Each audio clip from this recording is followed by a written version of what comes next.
A Weight of Silence, Book 1, Song 4, Quiet Labors. The quiet work builds the ground we stand on. Chapter 7, Shadows on the Range. The range held to its lines. Bowstrings gave short, dry notes and went quiet.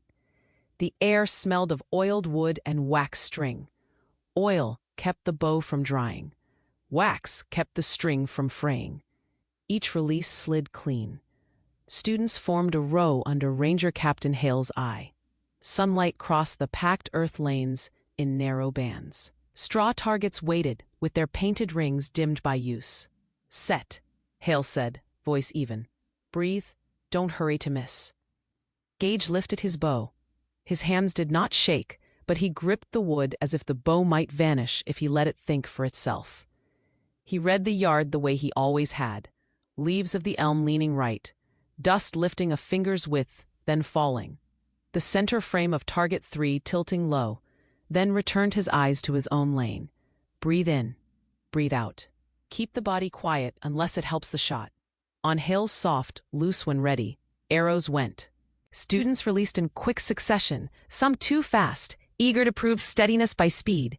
Gage did not move. He waited for the wind to settle, lifted his aim a hair, and sent his arrow on a tight line. The thud sounded honest. He swallowed and set the next. He shot like that again and again. Read, adjust, release. Each hit felt like another checkmark, but not something he could feel. "If you stare any harder," Dip said from the next lane, "the target's gonna blush." A few students laughed under their breath. Gage's mouth did not change. "Breathe," he said, and only because the word would not stay in. "Tragic," Dip murmured, but fond, and set his own shot. The line kept working. Most loosed as soon as Hale's word cleared the air. Gage waited out an extra beat each time, reading the elm, the light, the loose plank near lane 5 that flexed when someone stepped. His arrows were grouped tightly. A couple of first-years glanced down the row to watch the pattern build, and then looked away before Hale's shadow found them doing it. By the 8th shot, the skin between Gage's thumb and forefinger had gone flat with pressure. He shifted his grip a fraction, so bone, not muscle, took the weight. He did not need to. He did it anyway. "Mind your feet," Hale told someone down the line. "You're letting a rut in the ground aim you." Gage said again. Sun warmed the gold bead at his temple. A Laroric's bead, small but steady. He felt the notch of the bead above it, too. The place he touched when he thought about the first year he'd steadied days ago. He pictured their fingers closing around a borrowed bead and finding breath they'd lost. "If I failed my brother, I cannot fail them." He did not say it aloud. He drew and held to his count. 1 to set, 1 to read, 1 to release. Dead center. Quiet approval moved down the line. He heard it and filed it beside the rest. He reached for another arrow. "Northwind," Hale said. Not praise, not warning. Gage kept his eye on the lane. "Sir, you're reading," Hale said. "Keep reading. Loosen your jaw." Gage attempted to loosen it, but it would not relax. He nodded and set his shot again. Dip leaned closer and asked conspiratorially, "Lunch after? Or have you sworn a vow to practice your own shadow into the ground?" Gage did not answer. He did not hear. He shot. The thud landed. Clean. He shot again. Clean. He shot again. Clean. The rhythm became a place to stand without thinking beyond it. Breathe, read, loose. Breathe, read, loose. The bow felt like an extension of him, not a tool. "Gage," Dip tried again, quieter now. "Breathe," Gage said, as if the word were meant for someone else. Across the row, the first year set an arrow and lost the set. Their fingers forgot and then remembered. Gage saw it and held his own release back a blink. They found their breath and loosed. The arrow hit inside the paint, left of center. They checked the hit, like they weren't sure it was enough. It was. Gage let his own arrow go. Center again. He lowered his bow for the first time in a while and stepped off the lane to roll his shoulder. The unworn bead lay along the seam of his pocket, carved and present. He set his palm there once and took it away. Not now. Maybe not ever. Hale moved along the line with steady calm. "Lift your aim a finger," to 1. "Don't lean on your string," to another. At Gage's lane, Ranger Captain Hale only watched for a breath and moved on. Arrows were gathered. Targets turned and set again. The bell on the far building gave a polite note to switch partners or lanes. Most stayed. Gage stepped back into his place before anyone could ask for it.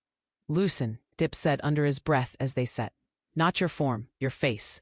Gage anchored and let silence do the rest. "Loose when ready," Hale called. The world narrowed to wood, string, air. He found the wind. He put the arrow where the wind would give it back. The group on his target tightened into a coin-sized cluster. A couple of students clapped once, quickly, before their hands remembered their assigned tasks. He felt nothing in their approval. He reached for another arrow and found the quiver empty.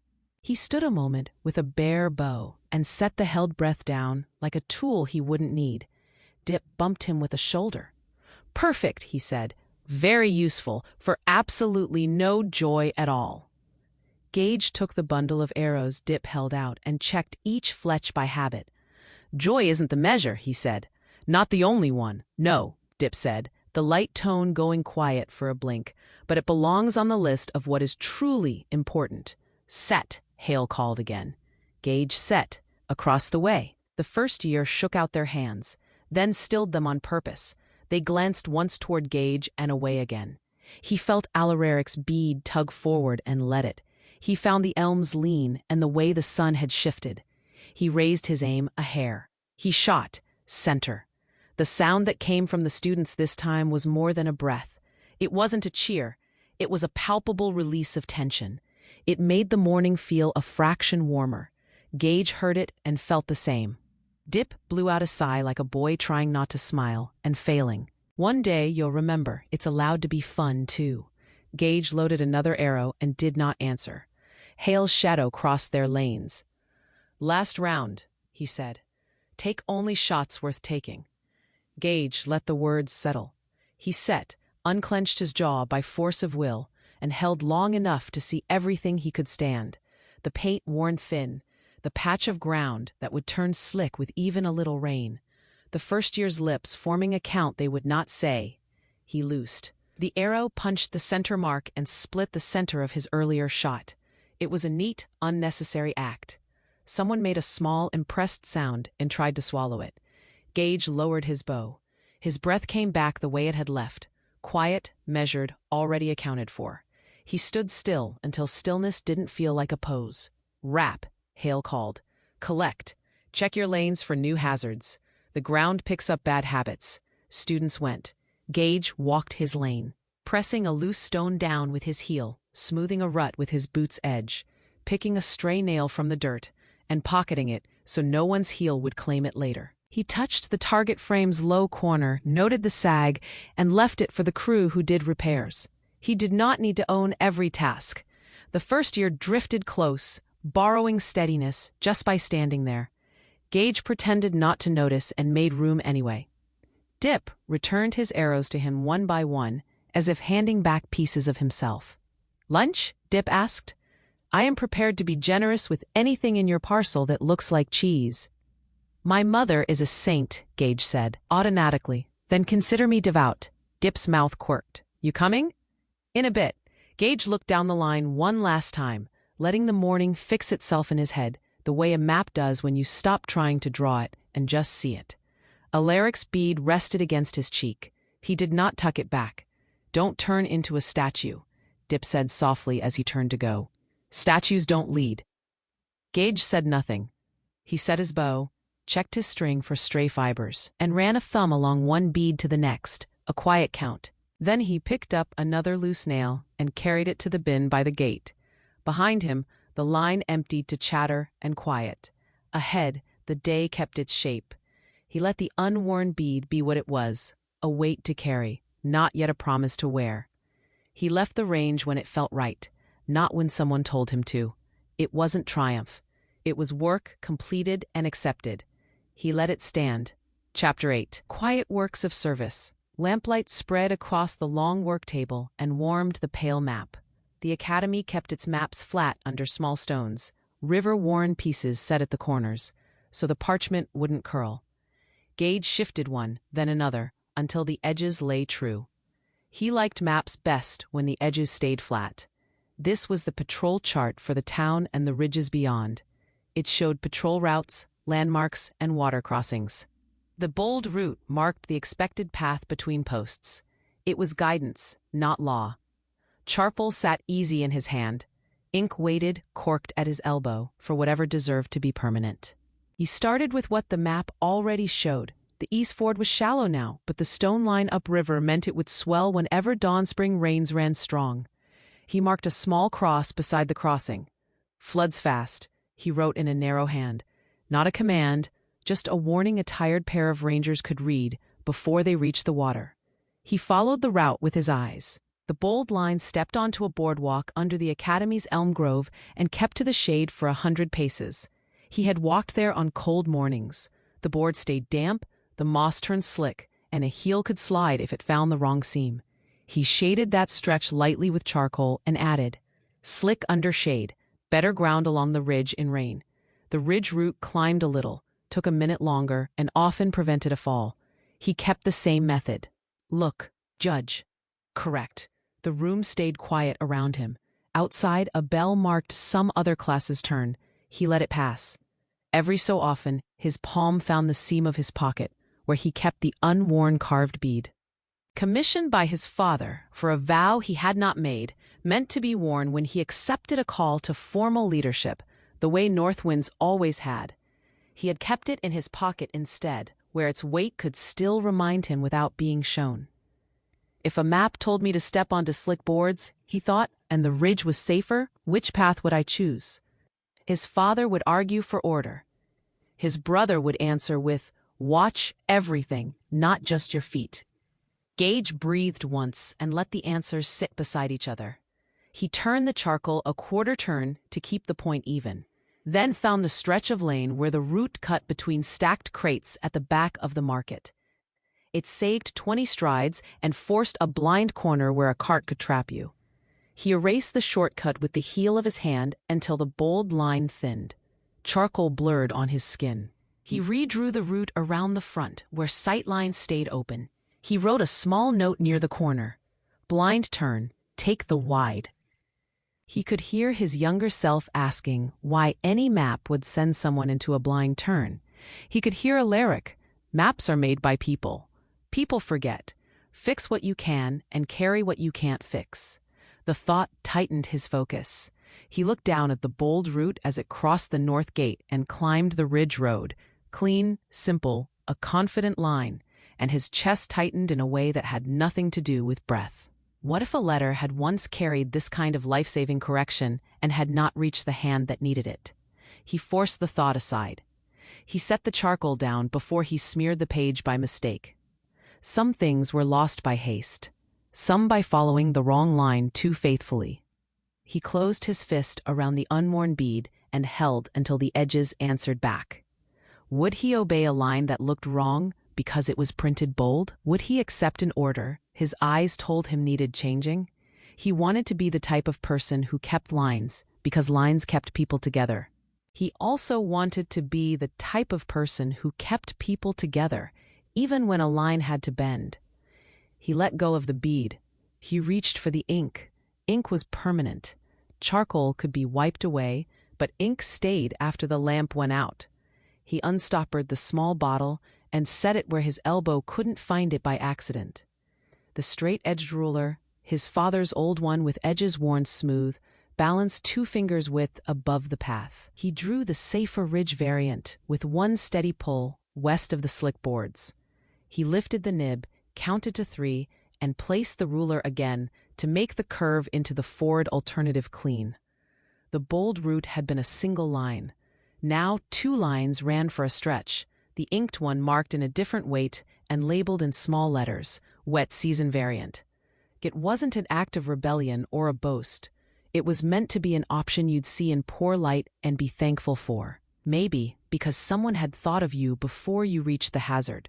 He added one more small mark, a circle at the alley where the butcher's runoff slicked the stone on market days. Grease spill after 3rd bell. They read like a list.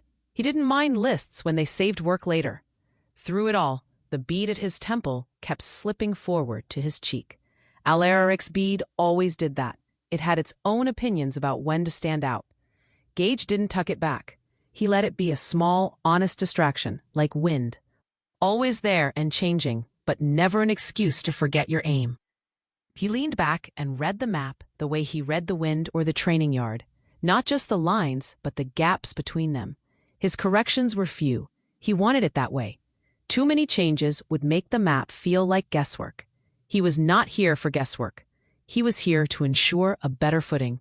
He let his mind drift, not far, just far enough to say the quiet thought fully. What if Alaric's last letter had carried a line like this? A warning plain enough for even a tired pair of eyes to see? The next breath hurt more than he expected. He set the cork back into the ink and made sure it was sealed. He wiped the nib clean on a rag so the next hand wouldn't curse him. He let the ink shine down to dullness. Then he wrote one more small thing in the margin where a person searching would find it and a person glancing wouldn't. In heavy rain, take ridge, boardwalk holds water and moss. He did not sign his name. The work he completed didn't need his name to do its job. He folded a copy from the stack beside him and laid his corrected tracing over it, aligning corners and roads until the two lined up exactly.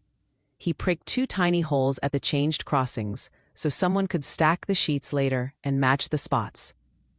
Then he slipped the corrected sheet into the drawer where patrol leaders pulled their charts before they left. Not on top, not hidden at the bottom. Third down where a hand might stop.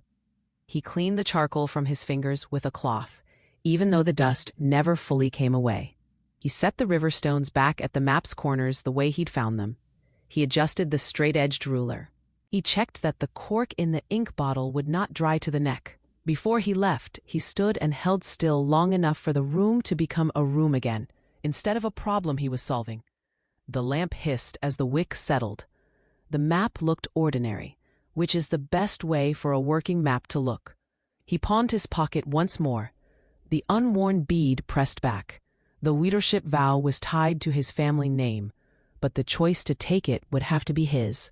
For now, he could choose smaller vows, make the safer path visible, carry the weight without asking the room to look at it. He pinched out the lamp and let the twilight come up. In the dimness, his fingers found the familiar beads by touch alone. He drew Alaric's forward until it tapped his cheek. "I'm carrying it," he said into the quiet. He didn't raise his voice. It wasn't for the room. It was for himself. He slipped out of the room, leaving the drawer as he wanted it.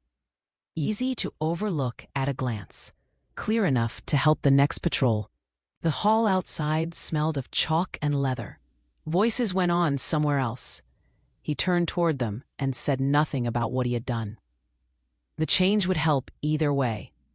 The next morning, a patrol leader's hand paused on the 3rd sheet. He fixed what he could, carried what he couldn't, and said nothing of either. The songs are only beginning. Add your voice.